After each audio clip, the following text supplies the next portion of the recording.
Olá, gente boa, graça e paz, querida igreja, graça e paz, todos vocês que têm participado junto com a gente aí na aula. Seria muito bom a gente, quando a gente está aqui dando a aula, você coloca lá embaixo uma saudação no chat, mostrando que você está envolvido, você está assistindo. Então coloca lá, né? Douglas sempre mostra lá, estou aqui, professor, então, fulano de tal, presente, né? E para mim é uma grande honra, né, poder estar transmitindo para vocês, né, aprendizados sobre a palavra de Deus, e honra mais ainda porque vocês não têm ideia do quanto eu tenho aprendido, né, sobre essas lições desses livros dos profetas menores, né? Eu descobri que eu não sabia quase nada, né, desses profetas. Eu descobri que de fato eu não dava muita atenção a eles, como eu dava atenção a outros livros da Bíblia, né? E quando a gente se aprofunda, principalmente no contexto, né, nas entrelinhas do que estava acontecendo aí na história desses homens e desse povo, né, de Israel, as coisas ficam muito mais interessantes, muito mais vívida, e Deus também acaba falando muito nos nossos corações. E eu sou muito grato a Deus por isso.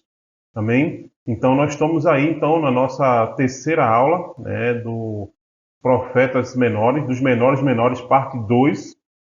E só fazendo recapitulando, né, a gente já falou sobre Abacuque, né, caminhamos por ele, o Abacuque, o abraço de Deus, um povo de Deus. Depois a gente falou semana passada do nosso profeta sofoneiro, né, profeta nordestino, do São João, não tô brincando, Sofonias, não tem nada a ver com Sofona, não tem nada a ver com São João, mas tem muito a ver com minha vida, com sua vida e com a história de Deus nas nossas vidas.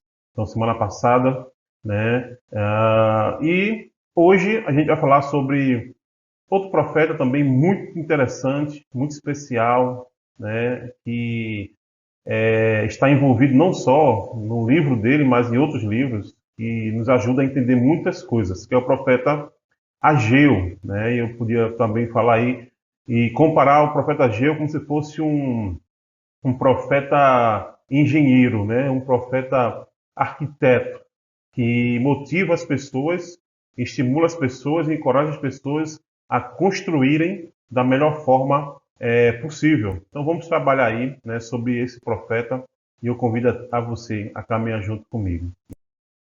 Ok, como sempre, a gente vai para um momento de introdução, né, quanto ao livro do profeta Ageu, e eu trago aqui, né, algumas informações muito importantes.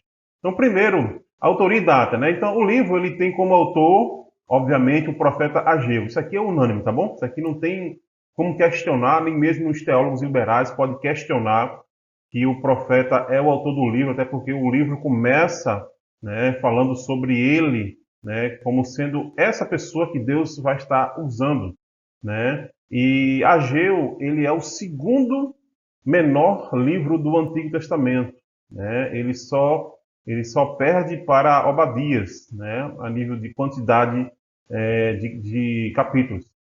No hebraico, o nome Ageu significa festivo, né, ou dia de festa. Então, talvez, muito provavelmente, Ageu ele nasceu numa data comemorativa, né, entre os judeus. Então, por conta disso, os pais dele devem ter tomado aquele momento especial onde ele veio à vida, né, onde ele nasceu, e ele colocou esse nome porque ele veio num momento de alegria, de festividade, de regozijo ali do povo de Deus em alguma circunstância. A gente não sabe muito sobre a sua descendência, a gente não sabe muito sobre quem de fato foi, né, Ageu, né, além de que ele era um profeta, ele é um profeta que estava no exílio, né, e ele é pós-exílio, né, mas a história de Ageu vai aparecer no seu livro, né, Ageu capítulo 1, versículo 1 vai falar sobre ele, e também no livro de Esdras. Né? O livro de Esdras é fundamental para a gente compreender o livro de Ageu. Né? Então, outra informação importante é que Ageu, assim como Zacarias e Malaquias, então lembra desses dois caras aí, esses dois profetas, eles foram os três profeta pós-exílio. O que é que significa isso, Gênesis? Se você tem nos acompanhado, você vai entender e relembrar que a história do povo de Judá, ela se dá antes do exílio, ela se dá durante o exílio e depois do exílio. Então, antes do exílio, existiam vários profetas que vieram para trazer a palavra de Deus, que a gente já viu vários deles aqui. Então, existem os profetas pré-exílio, existem os profetas que tiveram seu ministério durante o exílio na Babilônia, como, por exemplo, Daniel e Ezequiel, foram os profetas durante o exílio. E a gente vai ver que depois do exílio, depois de 70 anos de escravidão, de confinamento na Babilônia, Deus vai levantar, então, os profetas pós-exílio, que é Ageu, começando por Ageu é o primeiro a ser levantado. Depois a gente vai ver, em concomitância também, o profeta Zacarias e também Malaquias, todos no mesmo contexto ali de reconstrução, restauração da cidade, do templo, etc, etc. O livro ele pode ser datado de forma precisa mesmo, sem nenhum tipo de dúvidas, no ano de 520 a.C. Inclusive, existe até o dia que esse livro foi escrito, né? Eu não trouxe aqui essa informação, mas é possível. Então, isso aqui não há dúvida, porque os registros do livro de Ageu está também registrado nos livros históricos, nos livros da história de Israel. Então, a gente pode datar esse livro, sem sombra de dúvida, de acordo com os acontecimentos históricos no ano de 520 a.C. E uma coisa interessante que eu acabei percebendo também é o seguinte: o povo de Judá foi deportado, né? Deportado ali de Jerusalém para a Babilônia, foi levado cativo. A gente não sabe se Ageu ele foi uma dessas pessoas que foi deportada para a Babilônia, né? Ou se Ageu nasceu durante o cativeiro na Babilônia. A gente não sabe. Mas a gente especula o seguinte: se Ageu ele foi um dos que foram deportados, assim como Daniel, né, Sadraque, Mesaque, Abednego, aquele pessoal todo, né, os príncipes, né, os mais sábios, os mais jovens foram levados, né, como prisioneiros para Babilônia. Se ele foi um desses, então provavelmente Ageu, quando ele escreve esse livro, ele profetiza para o povo, ele tinha cerca de 80 anos, né?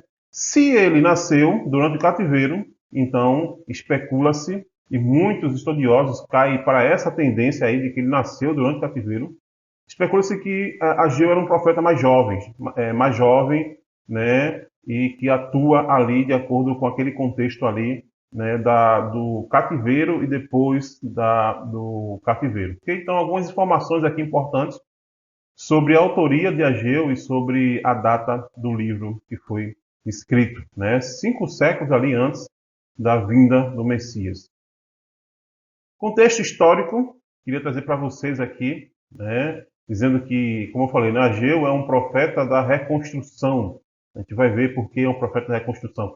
Por isso eu coloco ele como um engenheiro, um arquiteto, né? Neemias também, ele participa da reconstrução, mas Neemias ele é mais um mestre de obra, né? Ele é mais um pedreiro, ele é alguém que está envolvido na obra mesmo, né? Ele pega na massa, ele pega no tijolo, ele pega na colher e ele defende ao mesmo tempo a obra de Deus ali. Então, vamos ver aqui o contexto histórico da parte de Ageu, desse livro. O livro de Ageu, para ser bem compreendido, precisa ser lido juntamente com o livro de Esdras, como eu falei para vocês. É fundamental, né, a gente ver, porque o livro de Esdras vai trazer informações históricas importantíssimas para a gente entender o que é que acontece aqui no livro de Ageu. Então eu trago aqui só algumas observações, alguns detalhes sobre esse contexto, né, a partir tanto do livro de Ageu como do livro de Esdras. Então, por exemplo, a gente vai ver aqui, numa linha histórica, que em 538 a.C., o rei Dario, né, autoriza o retorno dos judeus para Jerusalém e declara a construção do templo. Isso aqui se dá, gente, 70 anos depois do cativeiro, tá bom? Lembra que existia a profecia da parte, por exemplo, de Jeremias. Jeremias já tinha dito, olha, vocês vão sofrer o juízo de Deus, vocês vão ser levados prisioneiros, cativos, mas 70 anos vocês vão estar retornando para cá. Isso foi uma profecia de Deus. É muito interessante a gente ver que Nabucodonosor já tinha morrido faz tempo, tá bom? Então aqui não era nem o Império Babilônico, aqui já é o Império Persa, que domina ali a Babilônia. E quem está lá é o rei Dario, e o rei Dario, mesmo sendo um rei ímpio, gentil, ele tem um acesso, de alguma forma, a essa profecia da volta do povo de Israel para a cidade 70 anos depois do exílio. E o rei Dario, ele acaba sendo ministrado por Deus para que essa profecia fosse cumprida. E ele autoriza, né, autoriza o Império Persa tem essa prática de não centralizar os povos no seu próprio império, mas dominar e deixar que eles vivam em suas cidades e ali eles ficam sob o domínio desse império, né, pagando impostos, tendo alguém para responder por eles, etc, etc. Então, o rei Dario ele autoriza, né, que o povo volte e que o povo reconstrua o templo.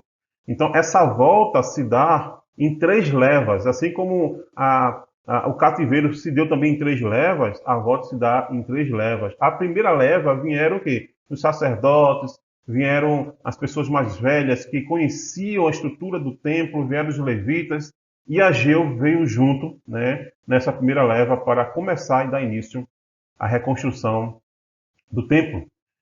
Então, em 537, um ano depois, antes de Cristo, nós temos o retorno dos primeiros cativos, né, dos primeiros judeus que vieram, né? Então, durante esse ano, então o altar do sacrifício ele é restaurado e retomam a prática do sacrifício. Antes de construir completamente o templo, né, eles primeiro reconstroem o altar do sacrifício e passam a oferecer sacrifício a Deus, mesmo com o templo ainda destruído, sem muros, sem teto, etc, etc. Lembrando, uma outra coisa, que quando Dario autorizou que os judeus voltassem para reconstruir o templo, Dario ele também liberou, né, todos os utensílios que foi roubado por Nabucodonosor, que estava lá na Babilônia, ele liberou que os judeus levassem todos os utensílios usados no templo para que fossem usados novamente. Okay? Em 534 a.C., então nós temos vemos que a reconstrução ela é interrompida por causa das ameaças dos samaritanos, né?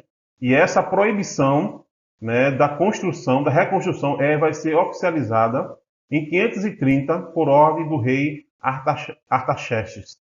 Então, o que acontece? Quando o povo volta, né, e lá já habitavam os samaritanos, né, como povo miscigenado, né, provocado essa miscigenação pelo Império Assírio.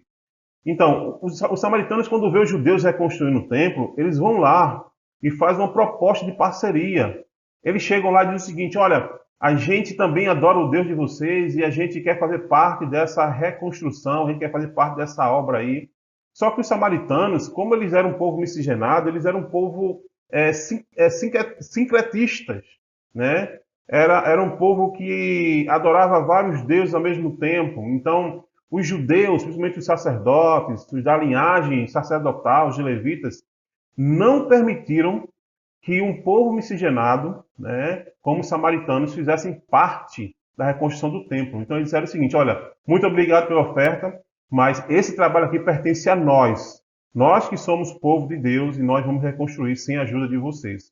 Diante disso, os samaritanos, né, eles passam a se tornar então inimigos dos judeus e começam a atrapalhar o processo de reconstrução, de forma que os samaritanos eles escrevem uma carta, né, para o rei da Pérsia, que estava na Babilônia, e dessa vez não era mais Dario, né, nessa época aqui já o rei Artaxerxes, e eles mandam uma carta dizendo o seguinte: samaritanos, olha, esse povo judeu está aqui reconstruindo o templo, vai reconstruir a cidade também, os muros, mas você tem que lembrar que esse povo é um povo desobediente, é um povo que deu trabalho para vocês. E outra, quando eles reconstruírem, eles não vão querer pagar pedágio a vocês, impostos, eles vão se rebelar contra o imperador Artaxerxes. Então eles fizeram a cabeça do imperador Artaxerxes, né? E o que foi que o imperador fez?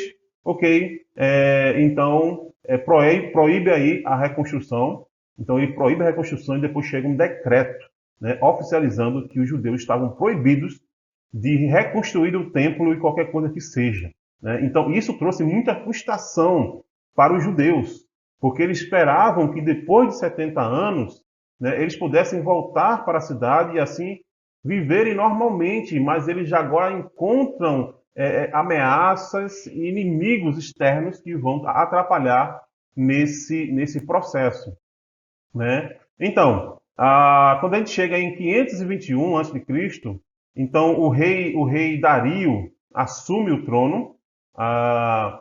Desculpa, gente, deixa eu só corrigir uma coisa aqui. Quem autorizou a reconstrução a reconstrução foi o rei Ciro, tá bom? Foi o rei Ciro. Então, o rei Dario, então, em 1521, ele vai assumir o trono persa, né? E a gente vai ver isso aí em Esdras 4:5. E a gente vai ver o seguinte, que a reconstrução recomeça em 520. Em 520 chega Ageu, juntamente com Zorobabel, e diz o povo, olha, vamos voltar a reconstruir o templo não pode estar desse jeito não. E eles começam a reconstruir o templo, né, mesmo ainda sem uma autorização do rei Dario, né, da Babilônia. Então, os samaritanos chegam para interromper novamente essa reconstrução e os judeus, então, enviam uma carta para o rei Dario, e dizendo o seguinte, olha, a gente está aqui reconstruindo o templo, mas isso aqui foi por decreto do rei Ciro, que nos autorizou, e eles pedem para que o rei Dario fizesse uma pesquisa nos documentos históricos, e o rei Dario, quando faz essa pesquisa, encontra de fato, né, esse relato de que o rei Ciro tinha autorizado. Então, por conta disso, o rei Dario, claro, movido por Deus, né, ele vai oficializar, então, por decreto, a reconstrução do templo, mas não só isso, mas ele vai garantir todo o subsídio e toda a proteção para o término da reconstrução do templo. Olha que coisa maravilhosa e tremenda, né? A construção do templo parou por cerca de 15 anos. 15 anos parado, e o povo esqueceu da reconstrução, achou que não era mais tempo para reconstruir, e foram viver suas vidas. Então Ageu chega diante disso e ele diz assim, olha, vamos voltar, Deus nos chamou para reconstruir o templo, a gente precisa reconstruir, e ninguém vai poder impedir isso, né? Então Ageu motiva o povo, através das profecias, o povo volta a reconstruir, e aí então a gente vai ver o rei Dario, né, nesse processo de apoio e ajuda sendo usado aí por Deus, ok? Então, isso aí é um contexto histórico da parte. Para quem o livro foi escrito, né, então, as profecias do livro de Ageu, ela tem 3 destinatários. A gente vai ver isso aí no Ageu, capítulo 1, versículo 1 e versículo 2. Eu vou ler depois, porque a gente vai entrar num texto, tá bom? Os primeiros, né, o primeiro destinatário foi para as autoridades políticas. Então, o profeta vem falar para os políticos, e desses políticos, a pessoa principal foi a pessoa de Zorobabel. Quem era Zorobabel? Zorobabel foi alguém descendente da linhagem de Davi, que nesse contexto de retorno para Jerusalém, ele é enviado pelo imperador da Babilônia, por Dario, como governador de Jerusalém, né? Então ele está ali como um governador, né? Lembra que agora a nação de Israel não pode ter mais rei como tinha antes. Por quê? Porque eles estavam sob o domínio do Império Persa.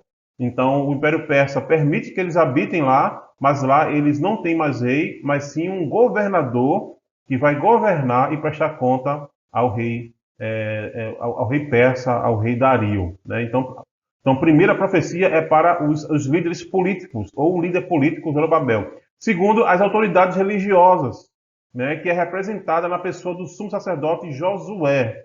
Né? Josué é o sumo sacerdote que está lá em Jerusalém, e ele está nesse processo de reconstrução do templo, até porque é ele que vai dar processo no momento de sacrifício, de adoração lá no templo. Então, esse aqui é o segundo destinatário. E terceiro, para o povo de Jerusalém, para todo o povo de Judá, né? Então, mas começa por cima, começa pelos líderes principais, líderes políticos, civis, depois líderes religiosos e depois para o povo de forma geral. Okay? Então isso aí é para que o livro foi escrito. Alguns temas do livro, quando a gente lê, e o livro tem 2 capítulos, então eu trouxe pelo menos 3 temas aqui interessantes do livro, que é muito marcante. O primeiro tema é a reconstrução do templo, né? Então o livro vai estar voltado para isso aí, não só o livro mas de Ageu, mas também Esdras também, né? Ageu foi chamado para animar o povo à reconstrução do templo. A gente vai ver que Neemias é levantado por Deus para reconstrução dos muros, né? Das muralhas, né? E Esdras vai ser também chamado por Deus para o processo de reconstrução espiritual do povo de Deus, onde ele vai pegar a lei e ele vai ler novamente a lei para o povo e o povo vai se encher novamente do Senhor e vão voltar à prática da aliança com Deus. Então a reconstrução do templo, depois a gente vai ver aí outro tema, é o engajamento na obra de Deus, né? Esse aqui foi talvez um motivo muito forte pelo qual Ageu traz uma profecia de confronto, né? Uma profecia de denúncia de pecado, porque não estava havendo o engajamento do povo na obra de Deus, que era o que? A reconstrução do templo. E outro tema interessante é a restauração da linhagem de Davi e a promessa messiânica. O livro de Ageu é um livro que ele aponta não só para aquele momento, mas também ele aponta para uma história breve que viria, que era a vinda de Jesus, né, o descendente de Davi, né, o Messias que viria, mas também aponta também para o futuro, né, para o último dia também. Os livros proféticos sempre com essas tonalidades, né? O profeta ele profetiza a partir do agora, mas ao mesmo tempo o agora aponta para o futuro, para profecias ainda que vão acontecer, que já aconteceram em Cristo e que ainda vão acontecer ainda na segunda vinda de Cristo, no dia do juízo de Deus, ok? Então 3 temas aí sobre o livro e um esboço que eu trago aqui do livro, né? E o esboço pode ser feito da seguinte forma: a gente vai entender no livro de Ageu que existe 4 mensagens proféticas. A profecia de Ageu é dividida em 4 partes. A primeira, que é o capítulo 1 todo, né? A gente vai ver o seguinte: Ageu promove o envolvimento do povo e conclama arrependimento para que o templo fosse reconstruído. Essa é a primeira profecia. A segunda profecia é a glória maior do novo templo e as bênçãos de Deus. Ageu 2, do 1 ao 9. E a quarta profecia é a garantia das bênçãos futuras que Deus derramaria, Ageu 2, do 10 ao 19, e por último, a última profecia é a promessa da vitória para o povo de Deus, que é Ageu 2, 20 e 23. Lembrando que aqui a questão do esboço é muito assim relativa, você pode fazer o esboço que você quiser do livro, de qualquer livro, você pode criar seu próprio esboço, tá bom? Mas é bom só para a gente entender de forma separada os temas e como é que se dá o correr do livro, ok? Então vamos lá ter um contato aí então com o livro de Ageu, tá bom? Ok, Ageu capítulo 1, versículo do 1, né, até o versículo 15, a gente vai ver aí então o seguinte.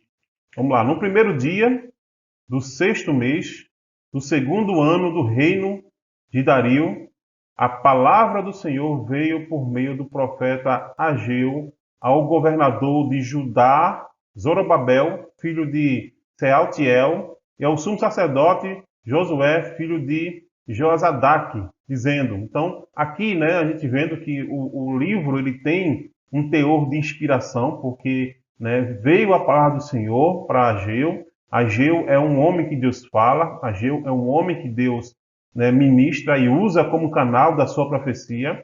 A mensagem ela tem um destinatário, que são essas 2 pessoas, Zorobabel e Josué, que representa a liderança política e a liderança religiosa. E essa palavra ela vem em um período de festa, tá bom? Então, quando fala aqui, primeiro dia do 6º mês, do 2º ano do rei Dario, são datas, a gente vai ver que são datas comemorativas, onde o povo estava reunido, e Ageu é levantado nesse momento aí para que essa profecia chegasse no maior número de pessoas possível. A profecia se dá da seguinte forma: assim diz o Senhor dos Exércitos. Deixa eu só frisar aqui que essa expressão, Senhor dos Exércitos, vai aparecer muitas vezes no livro de Ageu. Eu não sei te garantir quantas vezes, mas se eu não estou enganado, são 24 vezes aparece a expressão Senhor dos Exércitos nesse livro, que tem apenas 2 capítulos, né, trazendo uma ênfase de que Deus é um Deus poderoso, é um Deus que está no controle, é um Deus que está acima de todas as coisas, né? Ele é o Senhor dos exércitos. Né? Imagina, todos os exércitos do mundo todo. Deus está acima disso. Então, se Deus está acima de todos os exércitos, ninguém pode, né, com Deus. Então, isso vai ser muito frisado, para que o povo seja encorajado a fazer aquilo que Deus está pedindo aqui. Né? Então, assim diz o Senhor dos Exércitos, este povo afirma, ainda não chegou o tempo de reconstruir a casa do Senhor. Olha, essa expressão aqui é muito interessante. Lembra que depois da perseguição dos samaritanos, né, Artaxerxes ele envia um decreto proibindo que o povo reconstruísse o templo. Por conta disso, o povo que estava em Jerusalém, que foi para lá especificamente para isso, para a reconstrução do templo, fica desanimado, ficam desencorajados. E o que é que eles fazem? Eles dão as costas para a reconstrução do templo e vão viver as suas vidas.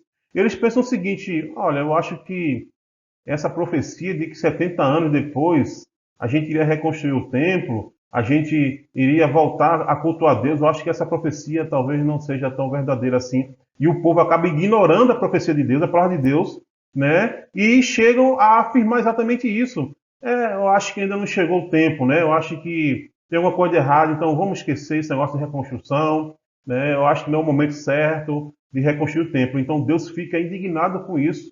E Deus vai usar o profeta Ageu para poder confrontar o povo, porque eles estavam afirmando isso. Aí continua a profecia. Por isso, a palavra do Senhor veio novamente por meio do profeta Ageu. Aí Deus diz o seguinte, acaso é tempo de vocês morarem em casas de fino acabamento, enquanto a minha casa continua destruída? O povo não só abandona a reconstrução do templo, mas o povo passa a priorizar suas vidas, a priorizar a construção de suas casas. E Deus ressalta aqui que o povo estava construindo casas belíssimas, casas com requintes finos, né, de materiais de alta qualidade. Né? Alguns comentaristas dizem o seguinte, que eles colocavam forro no teto da casa, que alguns reis nem tinham nos seus palácios. Enquanto eles estavam fazendo isso, enquanto eles estavam priorizando a construção das suas casas, né, dos seus bens materiais, né, alavancar a sua riqueza. Enquanto eles estavam fazendo isso, a casa do Senhor, o templo, estava lá em ruínas. Estava lá sem teto, sem os muros completamente construídos. E Deus ele olha isso e ele vê uma certa negligência, um certo desleixo, né, e um certo desprezar a respeito daquilo que representava a casa de Deus para os judeus e a presença de Deus também. E Deus então diz o seguinte, é razoável que vocês continuem aí, né, trabalhando na casa de vocês enquanto a minha casa está em ruína? Versículo 5, agora assim diz o Senhor dos Exércitos, vejam onde os seus caminhos os levaram. Né? E essa expressão aqui é muito interessante, né? No livro de Ageu, a expressão reconsiderem, avaliem onde os caminhos de vocês levaram vocês. Ou seja, Judá, vocês tomaram caminhos que levaram vocês para distante de mim. Lembre-se, olhe para o passado e veja o que aconteceu com vocês, porque vocês não cumpriram com minha aliança com vocês, vocês foram destruídos, vocês foram levados cativos, e agora vocês estão desprezando a minha obra e vocês não estão reconsiderando onde foi que vocês caminharam e que caminho vocês levaram até onde vocês estão nesse exato momento. Ou seja, estavam distantes daquilo que Deus gostaria de que eles fossem para a vida deles. E Deus continua, vocês têm plantado muito e colhido pouco. Vocês comem, mas não se fartam. Bebem, mas não se satisfazem. Vestem-se, mas não se aquecem. Aquele que recebe salário, recebe-o por colocá-lo numa bolsa furada. O que é que Deus está dizendo aqui? O seguinte, olha, quando vocês dão as costas para a minha obra, quando vocês dão as costas para o meu templo, vocês estão dando as costas para mim. E quando vocês voltam para a busca de bens materiais, o que acontece? A alma de vocês nunca vai ficar saciada. Então Deus está dizendo o seguinte: povo, percebam que vocês nunca ficam saciados. Vocês constroem, mas sempre vão querer construir mais. Vocês comem, mas vocês nunca ficam fartos. Vocês estão bebendo, mas vocês não estão satisfeitos. Por quê? Porque a alma de vocês não vão ficar satisfeita em bens materiais. A alma de vocês vão ficar satisfeita em mim. Vocês estão trabalhando, vocês estão recebendo salário, mas isso é inútil. Vocês estão colocando o dinheiro de vocês numa bolsa furada. Por isso que eu trago aqui uma frase que fosse uma expressão de Deus: povo meu, reconsiderem as prioridades de vocês. A prioridade do povo de Deus, mesmo depois de passar 70 anos cativo, mesmo depois de ver tanta coisa acontecendo, e agora ver o rei Dario autorizar o retorno deles para lá, para Jerusalém, e diante de uma pequena ameaça dos samaritanos, eles desistiram. Eles abandonaram a obra de Deus e passaram a construir as suas próprias vidas, né? A acumular suas próprias riquezas, mas nada disso estava satisfazendo eles. Sabe por quê? Porque o próprio Deus fazia com que eles não se sentissem satisfeitos. E isso é uma grande realidade, inclusive para nossos dias atuais, ok? Versículo 7, Deus continua então dizendo: assim diz o Senhor dos Exércitos, vejam aonde os seus caminhos os levaram. Gente, essa frase aqui, essa exaltação de Deus aqui para o povo, tem que ser uma exaltação para nós hoje. Onde é que os seus caminhos têm levado você? Onde é que você está hoje, gente? O que você tem construído na sua vida e o que você construiu trouxe para você, né? Será que a nossa prioridade está sendo nas coisas de Deus, na obra de Deus, ou a nossa prioridade está sendo na nossa própria alegria, nas nossas próprias realizações, etc, etc. Então Deus dizia o seguinte: olha, parem com isso, avaliem vocês, reconsiderem, então façam o seguinte: subam o monte para trazer madeira, construam o templo para que eu me alegre e nele seja glorificado, diz o Senhor. Gente, o problema do povo judeu é o seguinte, é que por muitos anos eles idolatraram o templo e não a pessoa que representa o templo. Então, para Deus, essa aliança é importante. A aliança de que um povo que andava no deserto pediu a presença de Deus e Deus instituiu essa presença através do tabernáculo móvel, e depois Deus institui a construção do templo para simbolizar essa relação de Deus com o povo. Então, o templo simbolizava isso. Simbolizava a intimidade dos judeus com Deus, através das festas, através dos sacrifícios, através da adoração. E Deus se alegrava com o povo através disso, mas isso não estava acontecendo. Então Deus diz o seguinte: olha, parem o que vocês estão fazendo e voltem a construir o meu templo, porque eu quero ter relacionamento com vocês e eu quero que vocês tenham os corações de vocês voltados para mim. Aí ele diz no versículo 9: vocês esperavam muito, mas eis que veio pouco. E o que vocês trouxeram para casa, eu dissipei com um sopro. E por que eu fiz? Pergunta o Senhor dos Exércitos. Por causa do meu templo, que ainda está destruído, enquanto cada um de vocês se ocupa com a sua própria casa. Ou seja, se ocupa com a sua própria vida, com seus próprios sonhos, né, com as suas próprias realizações. Deus, mais uma vez, está dizendo o seguinte: olha, enquanto vocês andarem dessa forma, eu vou fazer isso. Eu vou colocar pedra no caminho de vocês. Vocês vão plantar, esperando colher muito, mas vocês vão colher pouco. Vocês vão planejar trazer coisas para casa, mas vocês vão trazer pouca coisa, porque eu vou soprar e vou dissipar. Versículo 10: por isso, por causa de vocês, o céu reteve o orvalho e a terra deixou de dar o seu fruto. Deus está dizendo o seguinte para você, para Israel aqui: olha, a minha aliança com vocês não acabou com o cativeiro. Talvez na cabeça dos judeus, eles pensaram o seguinte: depois do cativeiro, então a aliança com Deus não serve. Como é que Deus faz uma aliança com a gente, né? E Deus permite que a Babilônia nos leve cativeiro? Só que Deus está dizendo o seguinte: olha, a aliança não acabou. E vocês foram cativeiros, foram levados cativeiro, se foram levados presos, E eu permiti que o meu templo fosse destruído porque vocês quebraram com a minha aliança. Vocês me abandonaram. Agora, eu não abandonei vocês. Eu tenho uma aliança com vocês.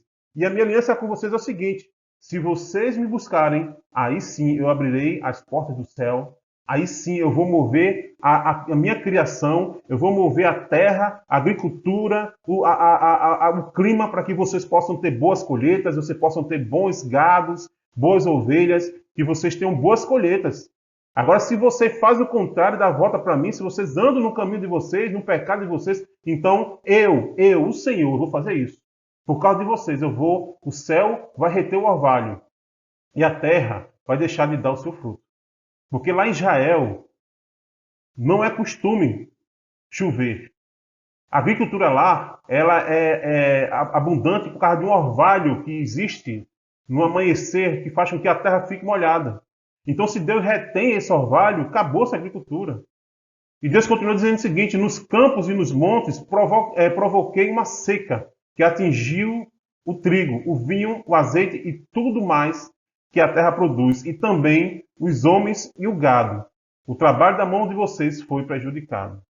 Gente, o que está acontecendo aqui já aconteceu antes, bem antes, a gente viu já, né? Joel falou sobre isso, os profetas falaram sobre isso. Que se o povo não voltar para Deus, Deus vai reter, Deus vai mandar maldição. Fazia parte do pacto, da aliança do Antigo Testamento isso. O povo, ele tinha como característica da bênção de Deus prosperidade material. Mas, ao mesmo tempo, o povo tinha como característica da maldição de Deus, pelo conta do pecado, o prejuízo material, o prejuízo na agricultura, na plantação, e etc, etc. E Deus está mais uma vez relembrando o povo isso. Olha, vocês estão sofrendo, buscando enriquecer, mas vocês não vão enriquecer porque vocês estão me abandonando. Vocês abandonaram a minha obra. Eu tenho uma obra com vocês.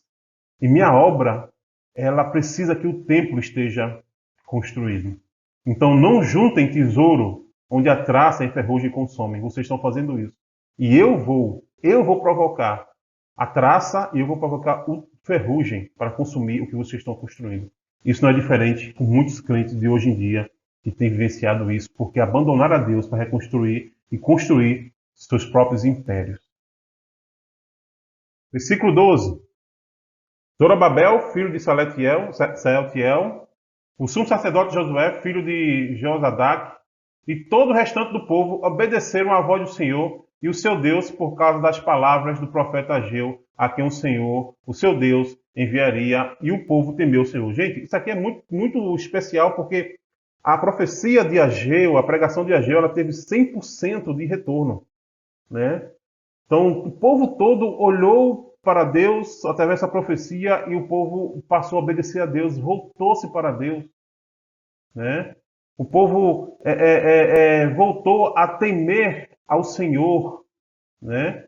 O povo deu ouvido a Deus. Então é muito interessante, né, que mesmo uma profecia forte, né, de repreensão, de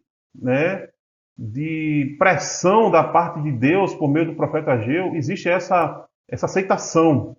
E assim o povo atende o profeta. Então Ageu, o mensageiro do Senhor, trouxe essa mensagem do Senhor para o povo. Eu estou com vocês, declara o Senhor.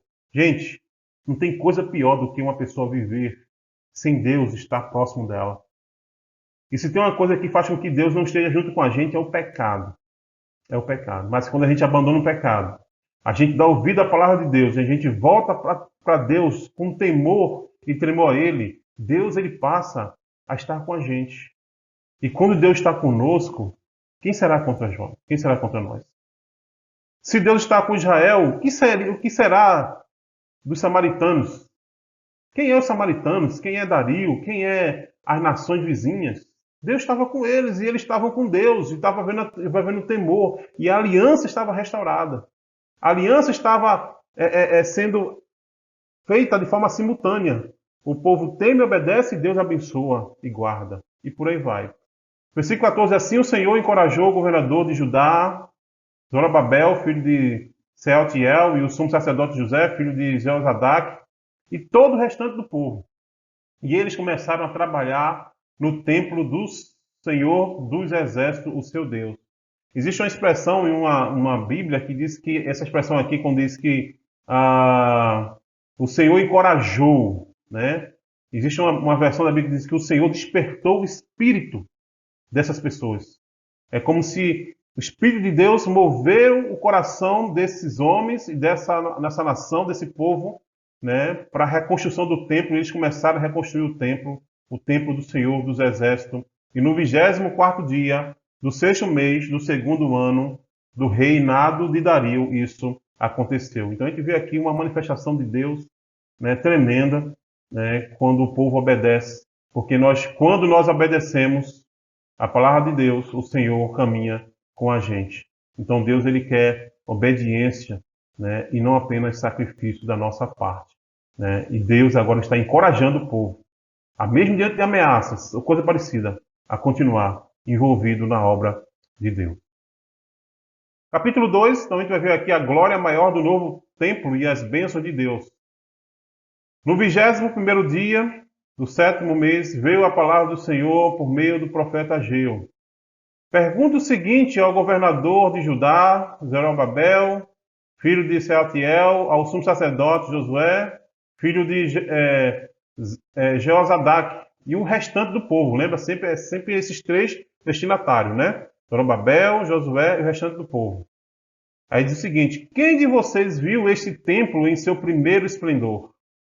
Comparado a ele, não é como nada o que vocês veem agora.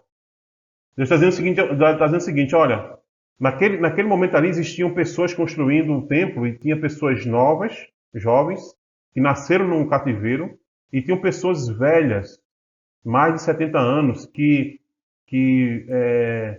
viram o templo de Salomão construído antes de ser destruído. E Deus está dizendo o seguinte, olha, vocês que vieram de Judá antes do cativo, vocês estão vendo que esse templo que está sendo construído aqui não tem nada, nenhuma comparação com o templo de Salomão. Porque o templo anterior é muito maior, é muito suntuoso, é muito mais, né, poderoso do que esse. Isso nem se compara. Deus está dizendo assim, ó, nem se compara. É tanto que lá em Esdras a gente vai ver que na inauguração do templo, os velhos ficam chorando, enquanto os novos, os mais jovens, ficam gritando de alegria. Por quê? Porque os velhos olham para o templo e pensam o seguinte, nossa, não é nada comparado com o templo de Salomão. Enquanto os jovens, né, eles estão alegres, porque não tinham visto o templo anterior, então para eles aquilo ali era suficiente. Mas Deus está dizendo o seguinte, olha, vocês pensam o seguinte, esse templo que está sendo construído nem se compara com o templo de Salomão. Fica muito aquém. Agora eu quero dizer a vocês o seguinte, tenham coragem. Coragem, Zorobabel, declara o Senhor. Coragem, sumo sacerdote, Josué, filho de Jeozadak. Coragem ao trabalho, ó o povo da terra, declara o Senhor, porque eu estou com vocês, declara o Senhor dos Exércitos. O que acontece aqui? Enquanto o templo estava sendo construído, os mais velhos, que faziam uma comparação com o templo antigo, ficavam tristes e desmotivaram os mais novos a construir o templo novo. Então estava havendo um certo desânimo da parte das pessoas que estavam construindo. Então Deus vem com essa palavra de animação, né, dizendo coragem, não desanime, coragem, povo, vamos ao trabalho, não desanime. Não importa, o templo de Salomão era um templo, agora esse vai ser outro. Eu sei que não vai ser o mesmo, mas coragem, construam. Eu tenho um propósito com esse templo, eu tenho um propósito com vocês. E Deus diz no versículo 5, esta é a aliança que fiz com vocês quando vocês saíram do Egito. Meu espírito está entre vocês. Então não tenham medo.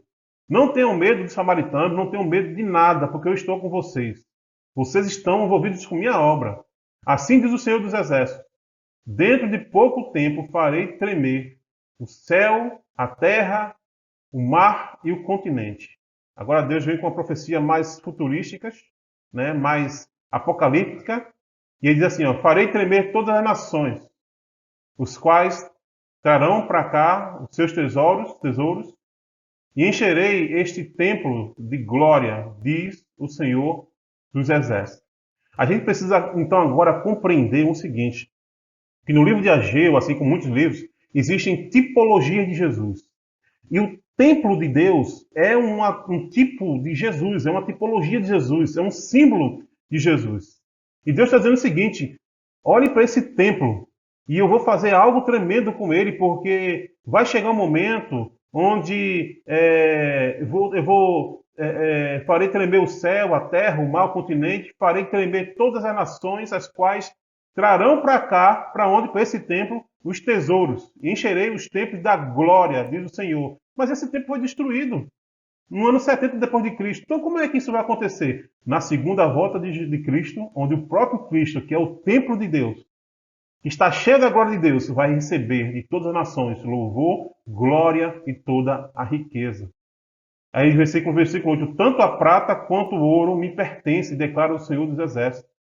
O povo entendia o seguinte: olha, a gente não tem tanto material para construir esse templo como tinha antigamente, mas Deus está dizendo assim: não se preocupa, o ouro e a prata pertencem a mim. Eu vou providenciar o que vocês precisarem. E ele diz o seguinte, agora no versículo 9: a glória deste novo templo será maior do que o do antigo, diz o Senhor dos Exércitos. E neste lugar estabelecerei a paz, declara o Senhor dos Exércitos. Aqui é um versículo muito especial, muito interessante, que é muito usado de forma descontextualizada, mas quando Deus diz o seguinte: a glória desse templo será maior do que o do antigo. Como assim será maior do antigo? Se o antigo era muito maior, muito melhor, muito mais suntuoso do que esse. O que Deus está dizendo é o seguinte aqui, ó. Está vendo esse templo aqui? Quem vai entrar nesse templo é ninguém e nada mais do que o próprio Messias. Nesse templo aqui entrará a minha glória presente nos homens, Jesus Cristo. Por isso que esse templo é especial. Por isso que a glória desse templo seria muito maior do que o do templo de Salomão, porque o Shekinah de Deus que habitava no templo de Salomão, que deixou de habitar por conta do povo, o pecado do povo, esse Shekinah vai entrar na pessoa de Jesus. E esse Jesus não só é uma pessoa que entra dentro do templo e enche o templo de glória, mas esse Jesus, ele é o próprio templo de Deus. Porque Jesus diz o seguinte: olha, esse templo aí vai ser derrubado, mas Deus vai construir outro templo, né, no terceiro dia. 3 dias depois, Deus vai construir. E que templo Jesus estava falando? Ele mesmo. Ele está dizendo que eu sou o templo de Jesus. Eu sou o templo do Pai. Eu sou o templo de Deus. Esse templo será destruído, mas no terceiro dia ele vai restaurar. E é por conta desse templo, ou seja, Jesus, nosso Messias, o nosso Redentor, é nesse lugar que Deus diz aqui, ó, é neste lugar que estabelecerei a paz, declara o Senhor dos Exércitos.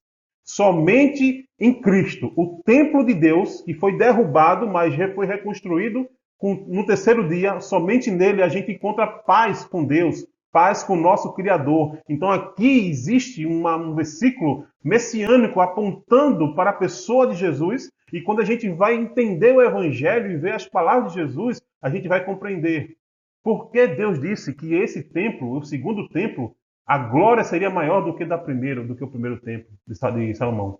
Porque Deus não estava apontando para a estrutura do templo, para as pedras, mas estava apontando para o Cristo que entraria nele e que o Cristo que se tornaria o próprio templo de Deus. Amém, queridos? Então essa aí é uma interpretação a respeito desse texto aí de Ageu 2:9. Então a glória do templo não está no templo, mas em quem está dentro do templo. E talvez os judeus não entenderam muito bem isso e nunca entenderam, talvez, de fato.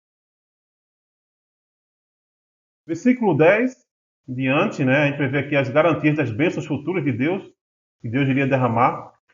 No 24º dia do trono do nono mês, no segundo ano do reinado de Dario, a palavra do Senhor veio ao profeta Ageu. Assim diz o Senhor dos Exércitos. Isso aqui é a terceira profecia, tá bom? Assim diz o Senhor dos Exércitos, mais uma vez repetindo muito essa expressão do Senhor dos Exércitos. Faça aos sacerdotes a seguinte pergunta sobre a lei. Aqui Deus ele vai usar um tipo de parábola, um tipo de questionário com os sacerdotes para poder trazer um certo confronto para os sacerdotes e para o povo também. Ele diz o seguinte, isso aqui tem respaldo lá em Levítico, tá bom? Lá em Levítico. Se alguém levar carne consagrada na borda de suas vestes e com elas tocar num pão, ou em qualquer algo cozido, ou em vinho, ou em azeite, ou em qualquer comida, isso ficará consagrado? Os sacerdotes disseram, então, não, não.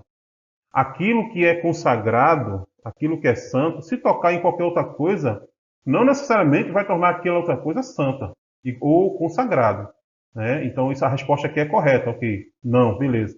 Aí Deus vem também com outra pergunta, né? Aí Deus diz o seguinte: em seguida perguntou a Ageu. Agora o contrário. Se alguém ficar impuro por tocar num cadáver e depois tocar em alguma coisa, ela ficará impura? Qual é a resposta dos sacerdotes? Sim, responderam os sacerdotes. Ficará impura. Se eu fosse ilustrar aqui da seguinte forma, seria o seguinte: Deus está dizendo o seguinte: olha, uma pessoa que está saudável, se ela tocar numa pessoa que está com Covid, a pessoa que está com Covid vai ser curada? Ela vai ficar sã? Sim ou não? Não. Não é isso? Não. O fato de você estar saudável não significa que você vai fazer com que a sua saúde se transfira para outra pessoa, né? Agora, o contrário, uma pessoa com Covid chegar e tocar em você e abraçar você, você vai ficar doente? Sim ou não? Sim, sim. Por quê? Porque a doença ela é transmitida, mas a saúde não. O que Deus está dizendo é o seguinte aqui, ó, olha, a santidade ela não passa por osmose. A santidade ela não passa de pai para filho, né, ou por pensamento. Não. A santidade tem que ser buscada. Agora, o pecado, diferente disso, ele contamina as pessoas. O pecado de vocês pode contaminar as coisas. E o pecado de vocês está contaminando a minha obra diante de vocês. Então, aí, versículo 14. Ageu transmitiu esta resposta do Senhor. É o que acontece com este povo e com esta nação. Tudo que fazem e tudo que me oferecem é impuro. Por que Deus está falando isso aqui? Porque é o seguinte, o templo ainda não estava reconstruído, certo?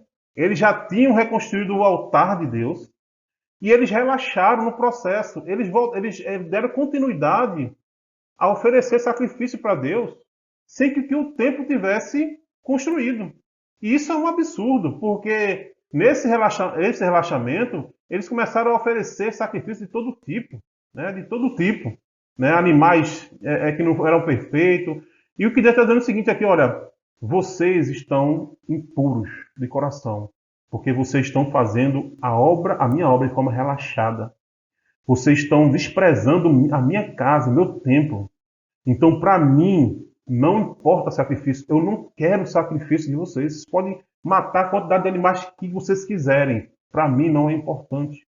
O que eu quero de vocês é integridade, é santidade. Eu quero que vocês entendam a prioridade de vocês na minha obra, na minha casa. Eu quero que minha casa seja concluído para que depois vocês ofereçam sacrifício para mim. Versículo 15. Agora preste atenção. De hoje em diante, reconsiderem em que condições vieram antes que se colocassem pedra sobre pedra no templo do Senhor. Mais uma vez, Deus dizendo assim, olha, olhem para o passado de vocês. Olhem para o retrovisor de vocês e lembrem-se, reconsiderem o que aconteceu com vocês. Não é possível que vocês não aprenderam com o que aconteceu com vocês. Não é possível que eu vou ter que, mais uma vez, castigar vocês. Então, olhem para o retrovisor, reconsiderem, busquem a santidade e ofereçam para mim sacrifício com um coração santo, um coração puro, um coração consagrado, um coração daquele que quer oferecer o melhor para Deus. Essa é a palavra de Deus aqui. Então, não é apenas o que fazemos, mas como fazemos para Deus. Isso é muito importante. E Deus se preocupa muito com isso. Em diante, versículo 16. Quando alguém chegava a um monte de trigo procurando 20 medidas, havia apenas 10. Quando alguém ia ao depósito de vinho para tirar 50 medidas, só encontrava 20. Ou seja, por conta disso, o povo estava sofrendo. Deus estava reduzindo a produção do povo de Israel, né? Então, quando ele esperava encontrar 20 medidas, eles perdiam 50%, né? Então, Deus vai dizer o seguinte: olha, eu destruí todo o trabalho das mãos de vocês. Não foi ninguém, não, foi eu que destruí, porque vocês estão me desagradando. Vocês estão ferindo o pacto da aliança comigo. Foi eu que destruí o trabalho das mãos de vocês. Eu que mandei o mofo, vamos dizer aqui, ó, com mofo, ferrugem e granizo, mas vocês não se voltaram para mim, declara o Senhor. Eu movi a natureza, a criação, para castigar vocês, para vocês se voltarem para mim.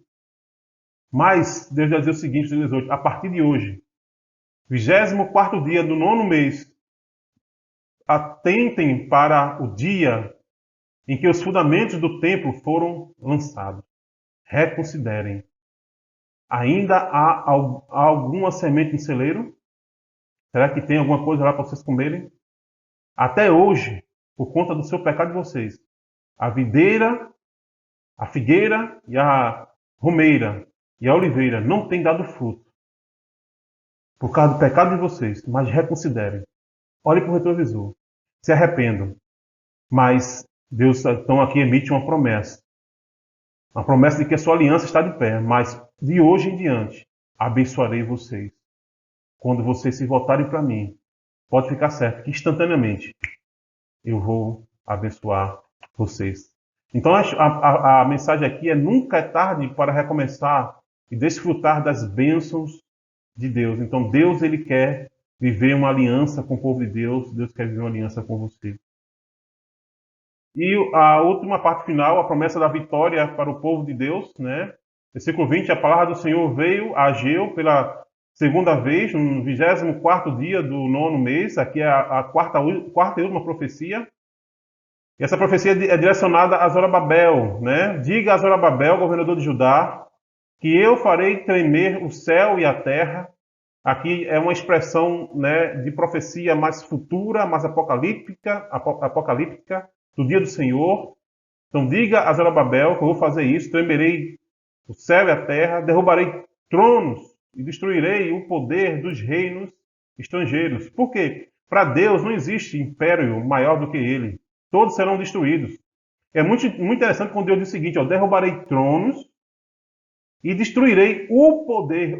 Abre aqui a observação: o poder dos reinos estrangeiros. Ele não fala os poderes. É como se Deus está dizendo o seguinte: olha, existe um poder, existe um maligno que controla os impérios, os reinos estrangeiros, para viverem no pecado. Mas um dia eu vou destruir o poder do diabo, de Satanás, do império das trevas, e todos os reinos que assim se juntarem com ele. Virarei os carros e os seus condutores, os cavalos e os seus cavaleiros cairão, cada um uma pela espada do outro. Ou seja, Deus está dizendo: olha, não existe bomba atômica, não vai existir arma secreta, não vai existir carro de guerra, tanque, avião, míssil, nada que vai impedir que eu destrua tudo isso no dia final. Eu vou fazer isso. E eu garanto para vocês, Zorobabel, é profecia minha, Deus está dizendo aqui. É profecia minha. Eu vou vencer, porque eu sou o Senhor dos Exércitos. E aquele que está comigo será vitorioso, ninguém poderá temê-lo. E a palavra final vem, então, com uma palavra de promessa para Zorobabel, que foi um governador que foi usado por Deus, foi um servo de Deus, para provocar tudo aquilo ali, juntamente com Ageu, Josué. Mas Zorobabel aqui é um personagem destacado, mas lembra de uma coisa: Zorobabel, ele é um tipo de Jesus. E eu quero ler esse versículo com você, que é interessante, para terminar o livro. Naquele dia, ou seja, no dia futuro, tá bom? Apocalipse. E um futuro mais próximo, declara o Senhor dos Exércitos: eu o tomarei, meu servo, Zorobabel, filho de Sealtiel, declara o Senhor: o farei de você um anel de selar, porque eu tenho escolhido, declara o Senhor dos Exércitos. Mas, gente, Zorobabel, depois disso aqui, ele morre, e a gente não vê mais menção de Zorobabel na história, nem nos livros do Novo Testamento, nem do Antigo Testamento. Por quê? Porque a expressão aqui é o seguinte, não está falando para Zorobabel. Deus está honrando Zorobabel sim, mas Deus está usando Zorobabel para apontar para Jesus. Por quê? Zorobabel, ele é descendente da linhagem de Davi. E Jesus é descendente da linhagem de Zorobabel. E Deus vai usar aqui expressões que são colocadas para a pessoa de Jesus, para o Messias, como por exemplo, o meu servo é uma expressão usada para a pessoa de Jesus Cristo, o Messias. Outra expressão é o escolhido, né? E o anel de selar. O que é anel de selar? É o anel do rei, né? O rei pega o anel e ele sela uma carta, sela algum objeto, e aquele objeto ele tem poder real. E Jesus, ele é o rei, ele é o filho do rei que vem, e ele vem com o selo do Senhor para poder abençoar e para poder derrotar todo o império inimigo. Jesus, como rei, como templo de Deus, como descendente da linhagem de Davi, da linhagem de Zorobabel, ele morreu, mas ele venceu a morte e ele ressuscitou. E ele é o selo do anel real. E esse selo é carimbado nos nossos corações, nos dando também a promessa da vitória futura, juntamente com Deus, o Senhor dos Exércitos. Então, naquele dia, apontando para Jesus, o Cristo que viria, e aquele dia apontando para o dia da vingança de Deus, do dia do juízo de Deus, a segunda vinda de Jesus. O descendente de Zorobabel, Jesus, o servo, o anel de selar e o escolhido de Deus, será completamente vitorioso sobre todas as coisas, inclusive sobre todos os corações que continuaram rebeldes diante deles. Diante dele, todos irão se prostrar. Amém? Então aqui a gente termina o livro de Ageu e eu vou para o momento de reflexão. Momento de reflexão e aplicação do livro. Primeiro aí, no livro, Deus fala muito para o povo, considerem e vejam onde seus caminhos os levaram. E a minha pergunta é, onde você está hoje? Onde você está nesse exato momento? Talvez tenha muita gente que não está ouvindo essa mensagem, não está ouvindo essa aula, que estão sofrendo muito, consequências amargas, de caminhos errados que elas tomaram na vida e hoje estão padecendo. E essas pessoas precisam ouvir de Deus. Reconsiderem os caminhos que vocês tomaram e tomem o caminho correto. Peguem o caminho de volta para Deus. Outra coisa, quais têm sido suas prioridades hoje? Suas coisas ou as coisas de Deus? O livro de Ageu é muito interessante nesse sentido. De crentes, irmãos, de servos de Deus que têm abandonado a obra de Deus, abandonado a casa de Deus e têm buscado aí criar seu próprio império, né? Cada vez mais ter graduações, ter promoção no trabalho, querendo sempre um salário melhor. E por conta disso, a obra de Deus está aí, precisando. E a gente esquece que Deus vai usar o nosso bolso, os nossos bens para poder cumprir com a obra dele. Então, qual tem sido a nossa prioridade? Porque no livro de Ageu, a prioridade do povo não era a obra de Deus. Não era a casa de Deus, era as suas próprias vidas. E isso é muito triste para muitos que estão vivendo dessa forma também. Outra pergunta. Como você tem lidado com o sustento de dízimos e ofertas? Você tem escoado ou você tem retido? Né? O que acontece lá no Ageu é exatamente isso. As pessoas recebiam seus salários, mas usavam apenas para conta própria.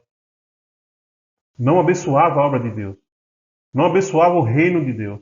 E tem muita gente que tem escutado a gente pregar, escutado a gente ministrar generosidade, e continua retendo o dinheiro que Deus tem dado para elas para investir no seu reino.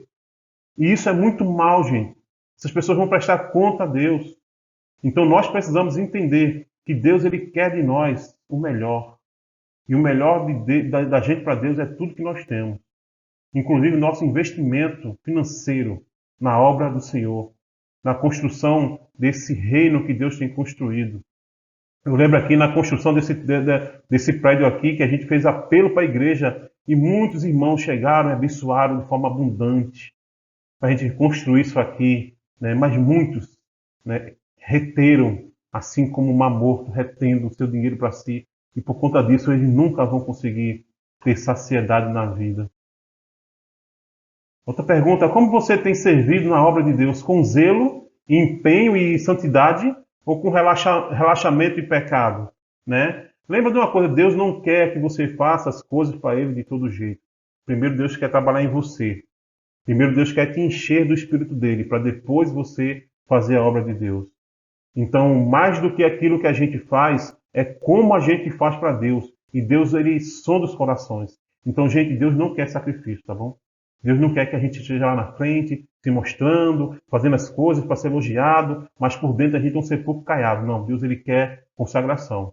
Deus, ele quer santidade. Deus, ele quer prioridade e zelo, né, nas coisas e na obra dele. Sem isso, não precisa dar nada para Deus, porque Deus não quer, tá bom? E por último, Zorobabel foi um servo fiel do Senhor. Deus poderia dizer para você o que disse para ele em Ageu 2:23. A gente sabe aqui que Ageu 2:23 é um texto messiânico, mas ao mesmo tempo Deus está falando ali para Zorobabel, que foi um servo de Deus, que foi usado por Deus para motivar o povo a voltar a ter prioridade na obra de Deus. E ele foi elogiado por Deus e honrado por Deus. A minha pergunta é: Deus diria isso para você hoje? Será que Deus diria para você exatamente isso aí? Naquele dia declara o Senhor dos Exércitos, né? Eu tomarei o meu servo Genilson, filho de Nilson Bonfim, declara o Senhor, e farei de você um anel de selar, porque eu tenho escolhido, declara o Senhor dos Exércitos. Deus diria isso para mim? Será que Deus dizia isso para mim? Será que Deus dizia isso para você, Douglas? Será que Deus dizia isso para você, Mabel? Para você que está assistindo essa aula aí, você diria isso para você? A minha oração é que Deus realmente possa declarar isso de você, para você, né, como uma forma de honrar, porque você tem participado, né, da obra dele com muito zelo, com muito empenho e com muita consagração. Amém? Então, essa aí é a mensagem do profeta Ageu para a gente. Eu agradeço a Deus. Eu queria orar com vocês para nós encerrarmos essa penúltima aula, né, dos menores dos menores, parte 2. Amém?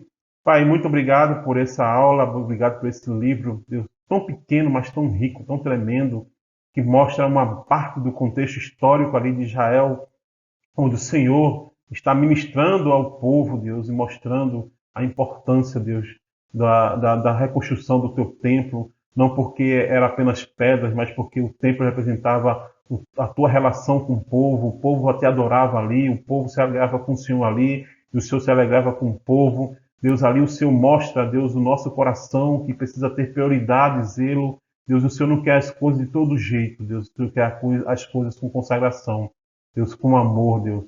Ajuda nós, Deus, a cada um a entender isso, Pai, que a nossa busca na vida não seja apenas por bens materiais, apenas em crescer no trabalho, crescer financeiramente, mas que toda essa busca possa ser feita, Deus, pensando na tua obra, pensando que o Senhor vai tirar de nós o sustento para cumprir com a tua missão, Deus, de mandar missionários para todas as nações, Deus, de edificar cada vez mais esse prédio aqui, porque esse prédio aqui representa, Deus, um local onde a gente tem te glorificado, um local onde a gente tem servido ao Senhor, onde as pessoas têm abençoado. Então, que a gente possa também priorizar aqui o investimento aqui nesse local, Deus, e muito obrigado por todos aqueles que têm estado junto com a gente, têm sido fiéis, que têm sido mordomos do Senhor, pessoas que o Senhor pode declarar, assim como o Senhor declarou para Zorobabel: são meus servos fiéis, é o meu escolhido, é o meu anel de selar.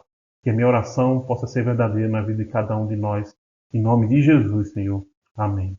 Amém, queridos. Deus abençoe a sua vida tremendamente. E semana que vem estaremos aí, então, com a nossa última aula, onde a gente vai falar sobre o profeta Malaquias. Amém? Deus te abençoe, forte abraço.